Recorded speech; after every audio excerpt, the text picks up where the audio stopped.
Madison Square Garden. Knicks right now on their way to the conference finals. Welcome back to Knicks for Clicks. My name is Rami, Lavi. That is Bryce Gelman. And by the way, Bryce, Aaron Judge, I'm happy baseball is back, but Aaron Judge really makes me appreciate how lucky we are to have Jalen Brunson. Because imagine your superstar never coming through in the clutch. I don't know that world because I have Jalen Brunson. And when we need him in the clutch, he comes through. It's pretty confounding that every time Aaron Judge plays well, no one else plays well. But every time everyone else plays well, he doesn't play well. It's really interesting, that dynamic, right? The bottom of the order, stringing hits together, not trying to do too much, but on the five big stage. 5 hits in a row, he comes up, and I said to my roommate, I'm like, he's going to strike out. And guess what? It's classic. All right. He didn't strike out 4 times a single time last year. And he strikes out 4 times opening day, first game on Netflix, the whole hullabaloo, the whole big stage. Not Jalen Brunson. Jalen Brunson in the fourth quarter. So I just want to, because we did this on last episode. If you didn't listen, it's up on YouTube, the full episode. You can watch it back. We're live every Sunday. So always like, subscribe, follow along. So you can see us go live on Sundays on Twitter, on YouTube, and then you could watch us there. And you can comment and be a part of the show. It's a fun thing that we do on Sundays. But on Sunday, we talked about how Jalen Brunson on the Friday night game against the Nets, he comes in at the 8-minute mark. And the Nets immediately go on an 8-0 run. Brunson doesn't get any points till I think like the 3-minute mark. He scores a couple of points and then he misses a free throw. He looked lost. And the point is for him to come in the game and close out the game. While the Pelicans cut the Knicks lead to 3, Jalen Brunson comes in the game with 7 minutes to go. And over the final 7 minutes of the game, he had 15 points, including clutch free throws. And one of the most underrated assists that extended the lead to 6 at one point, where it wasn't a fast break, but his pass was so good to Josh Hart, it turned it into a fast break. And this is why you bring him into that spot. This is why it's your best offense in the fourth quarter. Guys looked allergic to the ball. Everyone's turning it over, and he's nailing jumper after jumper, spin move, in the lane, the footwork. All the things we talked about. Is the league catching up to this? Well, on that night, against some of the best defenders in the league with New Orleans, and this is a New Orleans team that won 7 of 10 games. They're not as bad as their record says. They are healthy now with DeJounte Murray and Zion Williamson back. And Brunson put the nail in the coffin like we've seen him do time and time again. Yeah, I mean, I think that you gave me a bad rap there. You kind of took my words. You kind of misconstrued my words there. I may have twisted a little. Let me clarify, is when Brunson isn't playing well, Mike Brown needs to have a shorter leash with him. He shouldn't have to throw him in there and let him be the be-all, end-all. And when you look at the stats, time and time again, when he plays well over the fourth quarter in a close game, they win. All right? Like, don't get me wrong. They win. And more often than not, it happens. But lately, it hasn't been as consistent. He's been all over the place in terms of his fourth quarter heroics. And what we have seen, what this is translated to, is close game after close game after close game when he's not playing well. And that is just, it's infuriating to me because I look at this Knicks team and the amount of talent they have. And all these guys, 3 of those guys have the ability to take a game over. I think OG Anunoby has catapulted himself into that ability where if he's playing well, he can hit 3-4 threes in a row. Like, he is a spark plug in and of himself. But when we look at the individualism is the way I'm going to term this, is like hero ball down the stretch of a game. Jalen Brunson, if he's not hitting shots, if he's shooting below, let's say 50%, these are all close games. And sure, the Knicks edge out their opponents every once in a while for the most part. I mean, over the course of this 7-game stretch, I don't think any of us thought that this wouldn't be like a 7. Like I said, like, they need to win at least 6 games. They've done their job. Tonight is going to be a test, but Brunson cannot be the be-all, end-all. Yeah, but here's the thing. Over the 7 games, yes, you wanted them to win all of them, and you said they pretty much need to, right? But at the same time, we were looking for specific signs. We were looking for Karl Anthony Towns to play consistent. We're looking for Mikal Bridges to get his shot going, which, by the way, in the first half of that Pelicans game, he does. And one of the things we talked about, and I agreed with you on last episode, tongue-in-cheek, we were joking around about it. I was saying you hate Jalen Brunson. Of course you don't hate Jalen Brunson. Like, but what we talked about, and I agree with this, is that sometimes it's their best offense, but when it's not, you have to recognize that it's not and figure something else out. This team shouldn't have to rely on Jalen Brunson hero ball. Now, in this game, though, against the Pelicans, they needed to. Every time he passed out of a double team, every time that someone else tried to get something going, it ended in a turnover or just a sloppy possession, and he had to save it. And time again, he did. And that's just the, like, knowing that you have that in your back pocket, because honestly, when we talked on Sunday, I think we both believed they still had that, but we weren't sure. We're like, we kind of need to see this. It's been a while since we've seen Jalen do this. We need to see him do it. And knowing that you have the, okay, if all else fails, push this button and it's Jalen Brunson takeover in the clutch, it's good to know. It's good to see it again. So you talk about what we wanted to see over the 7 games. That to me was the highlight of the 7 games, that we got to see another Jalen Brunson takeover in the clutch. Yeah, I mean, the last time that you're looking into the archives, Jalen Brunson had a solid fourth quarter was against the Lakers 3 weeks ago. That was the last time where he put up, he played the entire fourth quarter, puts up 10 points. That, that's the last time. And you look at each one of these games, he just has not come through. And yes, they've won the majority of them. But again, these are terrible opponents they're playing. And you can't sit here and say, oh, but Jalen Brunson is he's always so good in the fourth quarter. He's always so clutch. Again, as I said, more often than not, he is clutch and he performs well when as Tom Thibodeau said last year, is like when you need the best from Jalen Brunson, he gives you the best. Or essentially, that's what he said.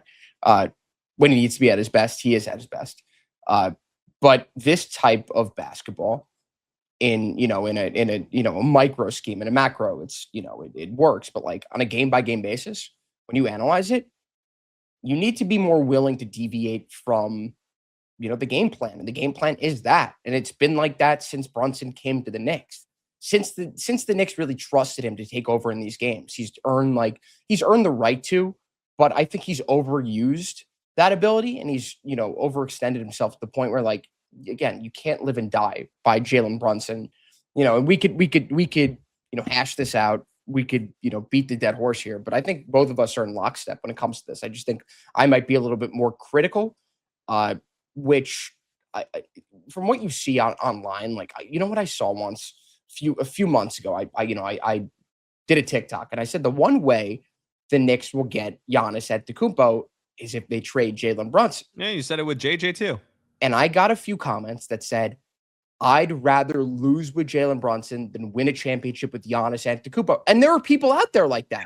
Yeah. That's pathetic. That's like Mets fans crying about the team getting broken up from last year. Like, you had the worst collapse in MLB history, and you're crying that you got rid of some guys that you liked, Brandon Nimmo and Pete Alonso. Like, what have they won for you? Like, you had to make massive changes. So yes, no, that's ridiculous. I root for the laundry. I don't root for specific players. I love certain players like Jalen Brunson. Mike Breen said it at the end of the broadcast as they're, cutting away from his on-court interview with Alan Hahn. Mike Breen goes, everything changed when he came to New York, and we've seen it time and time again, or something like that, right?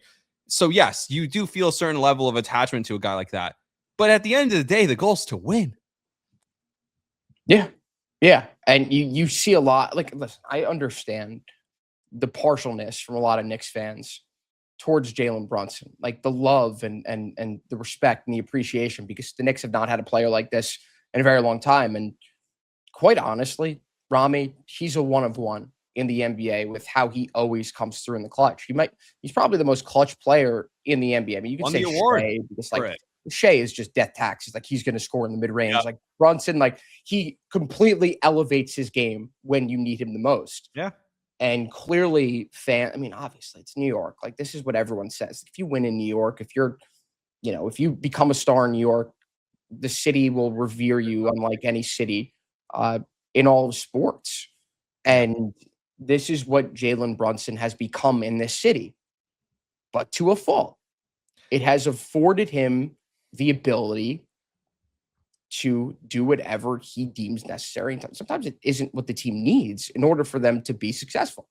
And that is this team's downfall. And of course, you need the production from everyone else. Like, Cat has been really good. Jordan Clarkson, we're going to get into in a few seconds here. OG, Mikal, kill me. He's terrible. But did I text you about this? I said, could you imagine if the Knicks gave up those 5 first-round picks for Trey Murphy instead? Oh, Yeah. I hate to be like that, but to give up 5 first-round picks to the guy, I'm just never going to be able to get over that. If they don't win the championship, it will be the worst trade in franchise history. If you measure by the 5 picks, he's never going to live up to it. I think it's safe to say that. Just real quick, I want to finish on the Brunson thing is I think maybe you agree with me, maybe you don't, but I think like the nuance that I wanted to try and say was that at its best, the Jalen Brunson takeover is their best offense. I don't think there's anything better than that at its best. I really don't. And so that's my point. Like, what would you say? Would you say that's better than, like the every once in a while we see the Knicks really excel in transition when Josh Hart is at his best pushing the ball. I think that's not happening late in the game in a close game. It's just not. That doesn't happen in the NBA. Watch any game. You think that that's their best offense in general, or their best offense down the stretch? I think in clutch moments, in the half-court offense, which is what you're going to get down the stretch of every game in the NBA. 100%. They don't have enough. That's their best offense by far. But that's what we're talking about. Yeah, I mean, that's because of scheme, and that's because of, what this Knicks team practices. Like, that's what they do. There isn't enough sets involved in their game plan to where they can create open looks for other players. The only open looks they create for other players is off Jalen Brunson double teams. Correct, which is why when he's going the way he's going, that's still their best offense. And for him to dominate, and by the way, do you trust Jalen Brunson to hit a contested jumper in the mid-range, or do you trust Mikal Bridges to hit the corner 3 after they swung it 2 times off of a Jalen double? I still would take the Jalen contested jumper over the Mikal. I disagree. I think it's more of a high percentage shot. Of course it is, but what goes down more often for this team?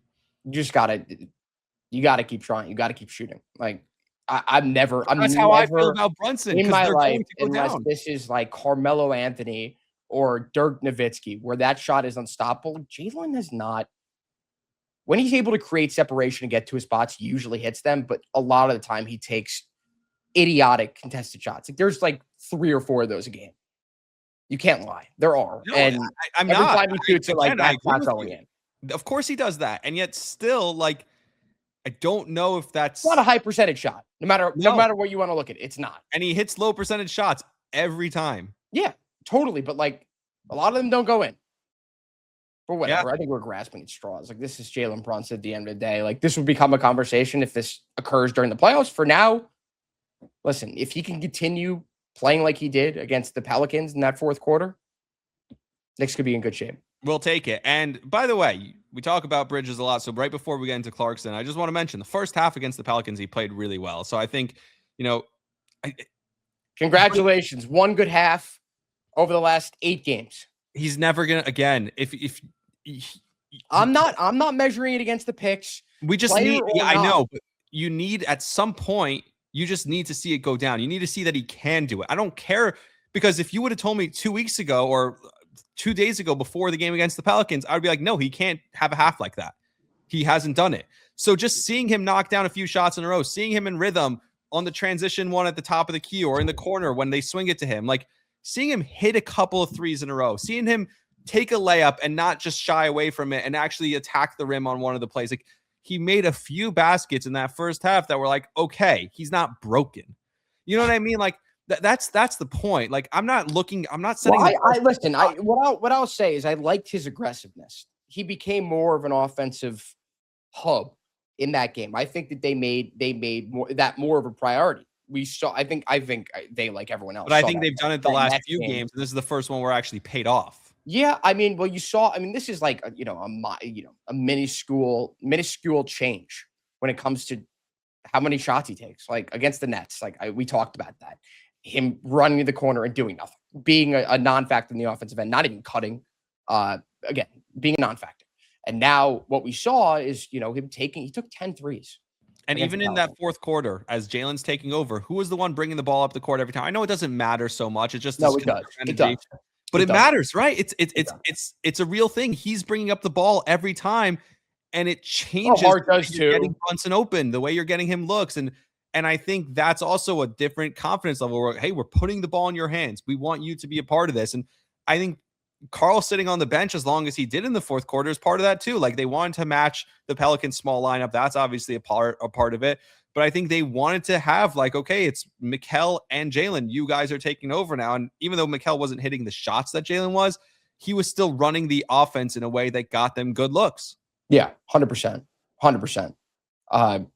Yeah, I think we've said all we need to say about So Jalen let's get Brunson. Jordan Clarkson, because this guy, for a veteran guy to be completely out of the rotation, a guy who is hot and cold and streaky, not known for his defense necessarily, a guy who loves to shoot, and now all of a sudden it goes to show you, and this would have never happened under Tom Thibodeau. I really believe that. Yep. I love Tom Thibodeau. I'm the biggest Tom Thibodeau defender and fan, but I'll admit it. But this would have never happened under Tom Thibodeau, because if a guy gets buried under Tom Thibodeau, he's never seen again. And think about Evan Fournier, for example. And Evan Fournier is capable of doing what Jordan Clarkson's done the last few games from a defensive perspective. Obviously, well, some guys are in good graces with him, like Alec Burks. Correct. He has guys. I mean, even Julius. Every year I have one of those guys, and it was Alec Burks that year, Josh Hart last year, and this year it's Mikal Bridges. And like praying, like, make me come up with different takes about you. Like, like people like, oh, you're a hater. The hate will, like, the love will be just as loud as the hate. I don't think you understand. I'm not just a hater just to hate. If you suck, you suck, and I'm going to call it out. I agree. And the thing about Clarkson is, a guy got buried because he was just not in the rhythm of the offense, on the flow of the offense, taking whatever shot he wanted. He wasn't playing any defense. And now he comes back. It was almost like, hey, I'm going to sit you, not with the intention of you're buried on the bench, but with the hope that I can bring you back. And he made the most of his opportunity, not by taking a million shots again. Yes, he's been a spark plug offensively, shooting the ball, getting to the rim, making plays off the dribble like we talked about on Sunday. But he's also now making plays for other. He's won the defensive player of the game a couple of times now in the last few games. Yep. This is a guy who decided, I'm being benched, I'm out of the rotation, and I'm going to use that opportunity to earn my spot back in ways that you thought I couldn't. Defense, facilitating for others, not just what we know Jordan Clarkson is, and running around making shots. That we know he can do. The other stuff is so much more impressive, and to see a guy recreate himself over that stretch where he got benched, and Mike Brown having the trust to go back to him and say, hey, not like I taught you a lesson. I think injuries played a factor in that as well. Oh, for sure. Brunson missed a few games. Like, there were a couple of games where they just couldn't get anything going offensively. Think about the Utah game where they just couldn't score, so he goes to him. I mean, they practically won that game because of Jordan Clarkson. Yeah, practically won that game. Going. Yeah, I mean, here's my thing with Clarkson. Obviously, the efficiency is huge. The volume scoring for me has always been massive as well. But his rotations, he's been in the right position on defense more often than not. And when you look at the level of defender he was in big moments too, when he needed to make a rotation, when he needed to be down low instead of, like he needed to hedge out to a shooter on the weak side, like, this is night and day, and it's shocking. It really is. He's a different player. For someone like that, I think it's a lot easier for him to become more efficient, even though it's not in his game. Like, he's, shot 40% last year with Utah. Like, he's just been a chucker, right? Like, what else has he done? But when he's able Mike to Green ripped him last year, right? Was it last year or a couple years ago? Yeah, that was last year. He wasn't on the How about that touch pass he made to Mitchell Robinson in the alley-oop? Was he ever doing that 2-3 months ago? Yeah. Hey, you know what? Let me ask you a question. What's going to happen when Deuce McBride returns in a few days now? But this is where I trust Mike Brown, and this is something that I've developed over the last few months. The trust with Mike Brown, not only that he'll try different things, but that he has the feel for his rotation based on who's hot. And look, Clarkson's gotten more opportunity. Also, remember, Landry Shamit's missed the last couple of games, so that plays into it as well. But I trust Mike Brown that he goes with the hot hand. We talked about Tibbs, how he was so rigid in his ways.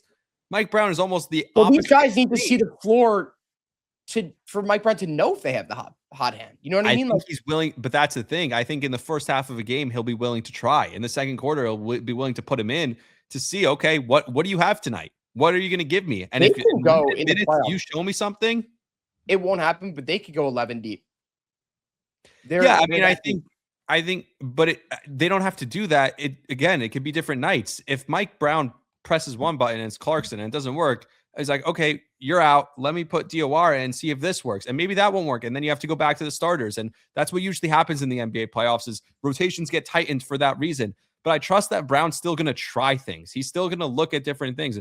Man, I've been like, this is crazy. I'm the biggest Tibbs guy, and I've been such a Mike Brown like glazer this entire episode. So I don't know what's going on, but like, he's doing a good job. I think you got to give credit where it's due. We And dealt with so much vitriol towards Tom Thibodeau and his inability to adapt, one, and two, his unwillingness to be open to the idea of playing guys on the bench. And I don't think for a second that he would like, if he was forced to, that's one thing, but there's a part of me, and I think objectively you could look at it as the bench sucked.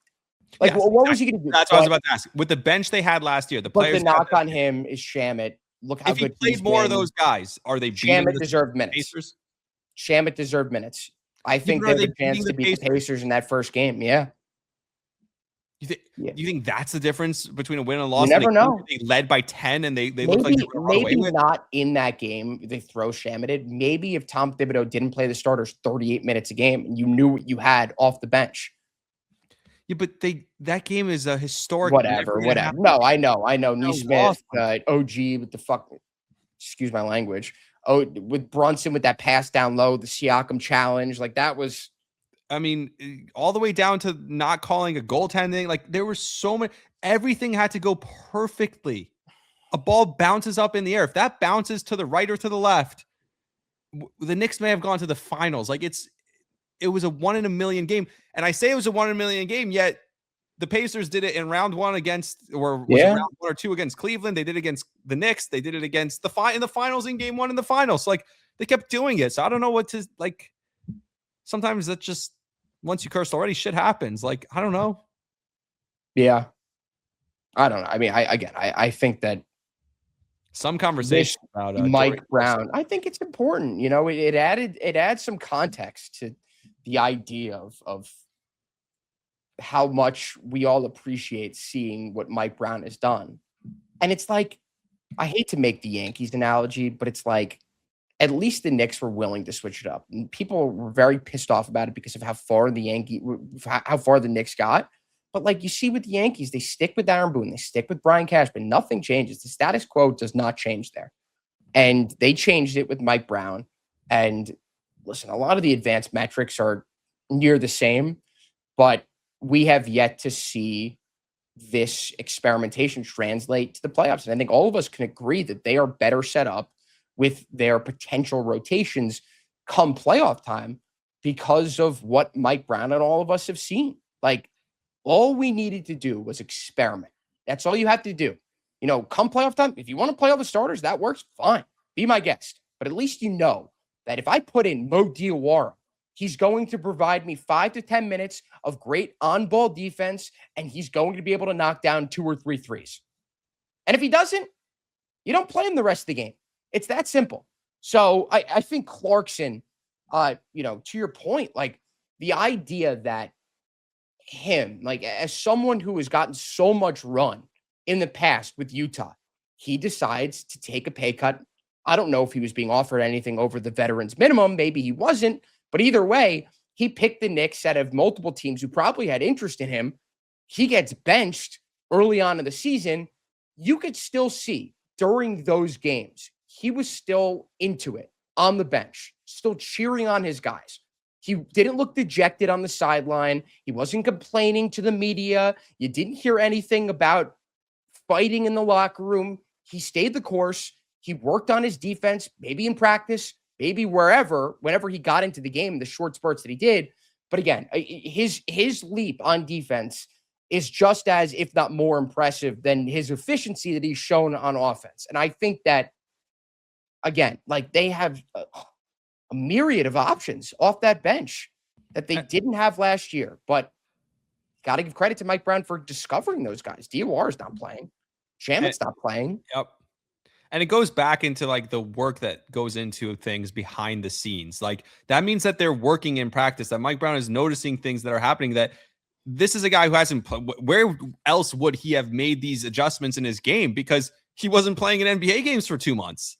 And look, sometimes legacy brands have a tendency to see things only through their own glasses and fail to see what's going on around them and change and stay up with the times. So credit to the Knicks for not doing that. Credit to James Dolan for not doing that. Yeah. If you know, you know. Correct. If you know, you know. It was always him. I hated it. I didn't have an issue with them firing Tom Thibodeau.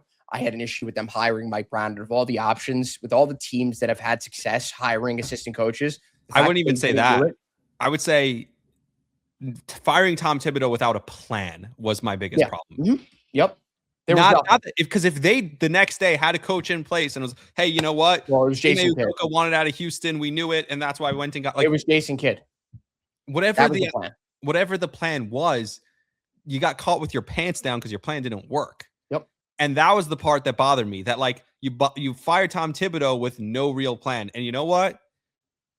And look, it's all going to be judged on the postseason because that's all that matters. They got to the conference finals last year. If they don't get further, then it was a failure. But from what I can tell right now, they're better off this year going into the playoffs than they were last year. And so that brings me to this is right now, last year they were the 3 seed. But this year they've been so much better as a home team. The Celtics beat OKC last night. Yep. Can the Celtics or can the Knicks overtake the Celtics? Because I do think this year more than last year, having home court advantage is going to be really important in that second round, as it's likely going to be Knicks Celtics again in the conference semis. Yeah, I mean, it's also huge. And I've said this about, guys like Landry Shamet, is having guys that perform better at MSG is invaluable because we've seen over the years, guys just cheat off the crowd. Like guys just choke. Like, was Julius Randle ever better at home? No. He played just as well on the road. There was no boost at home. Like, this is Madison Square Garden we're talking about. Guys are always going to come in as opponents and play with the chip on their shoulder. They're looking to prove themselves in the biggest stage of basketball. You need to feed into the home crowd because they're always going to be cheering for you. They're always going to be rooting for you. And it's why, again, you look at the stats. The player who's the biggest riser at MSG is Landry Shamet. It's not even close. And he's the type of guy, like that type of guy. You put him in spark plug, he's going to play well. Jordan Clarkson, another guy who's going to excel at the Garden. Like, again, I know we're 3.5 weeks out from the playoffs. These are important conversations to be had. They may not seem like they're too relevant, but I think, we need to discuss it because and it's something to root for every night. What do you say? It gives you something to root for on a nightly basis. Yeah. Yeah. I mean, listen, I'm excited to see how they continue to experiment when Deuce McBride comes back. I think that's very important for us to keep an eye out for. Deuce McBride coming into the lineup could throw a wrench into what we've seen. Deuce McBride as a three-point shooter coming off the bench will be massive. Don't get me wrong. He will get run. And the defensive thing. Point of attack defense off the bench is unparalleled from anyone else on the Knicks team. Not just, honestly, not just the Knicks team, the majority of the NBA. But I don't think he dips into Clarkson's minutes necessarily as much as he would dip into a Mikal Bridges' minutes. Alvarado too. Alvarado also has been inept offensively. Yeah. Everyone's like, he's not a bad three-point shooter. Look, there are going to be games in series where his style lends itself to those series where you want just a pest who's aggressive like that. Most series is his shooting is going to play himself off the floor. And the same goes with Sohan. Like, I like both of those moves, but those guys are not going to get playing time. How about, by the way, how fun was that? Like, only at Madison Square Garden does the crowd like have the awareness and like just the Tyler Kolek thing was so much fun. Yeah. He scores 40 points earlier in the day, comes in, the whole crowd's juice for him. They all know that he had 40 points earlier in the day. Like, what a day. Yeah. And they want him to shoot every time. It's just like that only happens with intel. And yeah, I'm going to be a little bit like superiority here. intelligent basketball fans, like, and Knicks fans are that, like, who get what's going on, and the crowd at MSG, it's just different. It's a different level. Yeah. I mean, the G League is also so funny. Like, these guys come up to the NBA, they can't get any minutes, and then Kolek goes down and scores 40 plus points. Like, yeah, but also you see guys on a random Tuesday who you've never heard of scoring 40 points in the NBA.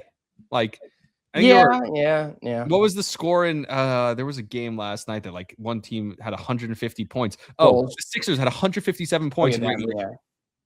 Like, what the hell? Who did they beat again? Chicago. Yeah, 157 to 137. Yes, that's insane. Crazy. Current state of the NBA. That's how we do things. But the Knicks are #1 defensive rating over the last 2 months. #1 net rating as well. I don't think people are giving them enough credit for that because they've had bad losses against, the Clippers. Should have lost that game against Utah. Should have lost that game against Brooklyn. They played down to their competition, but they beat San Antonio. San Antonio over the last 24 or 25 games have lost two games. And one of those is to the Knicks. And they crushed them. Yeah. By the way, tonight is a potential. We talked about this with JJ also. Potential first round matchup. Yeah. Series preview. Huge. I mean, the Knicks haven't really faced off against the teams that are going off in the East right now, like the Hawks. The Magic have played well. The Heat, they had that run. Sixers, you could see the Sixers in the first round. Depends what happens with Maxey. I don't know what the deal is. Sounds like he's going to be out for the season. Maybe. No, but Embiid's healthy now. Paul George is healthy. Like, yeah, no, I totally understand. The team. There's always that wild card of, like, because Embiid's a guy who could take over a series like that. There's always that. Like, as much as I hate him and I think he's a loser and I think ultimately he's going to fail because he's Joel Embiid and he'll probably get hurt before he even has an opportunity to fail. I still think that the ceiling for them, it scares me. Yeah, 100%. We get to see a white boy with motion tonight. It's always fun. Yeah, listen. I'm excited. I'm excited for tonight's game. I wouldn't say it's a must win, but it will say a lot about the state of this Knicks team. So they're playing a real team final. It's been a while. Yeah, it'll be fun to watch. Let's see. Yeah, I have a joke, but I'm gonna hold off on it for now. Say it. You can't just do it. When you say that, you obviously want to tell the joke. So, I'll say it. All right, fine. I guess we were talking about Con Knipple and JJ. So I guess knowing what I know now, it makes sense why Bill Simmons couldn't pay for Con's Uber home. There you go. Sorry, guess who's down 2-0 already? Mets. Oh my God, they start. I thought there was 1:30. Yeah, no. Oh, I mean, one of my friends just texted 2-0 Pirates. Oh, that's beautiful. Frank the Tank's probably throwing a fit. I want to go going up on it's the top of the first. Yeah, I don't know. Oh man, that is awesome. Let's go, Mets. Peralta. Oh boy. All right. This is fun.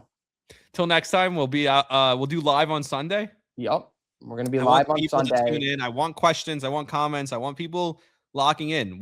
I want to try and nail down I'm available on Sunday. So I want to try and nail down the time earlier in the day. We'll put it out. Maybe even Saturday night so that we can put it out for the people so that we can have a little hype leading into it so that people can join us. I want to talk Knicks with people. They're playing the Thunder Sunday at 7:30. So do you want to do like pre-Thunder? Absolutely.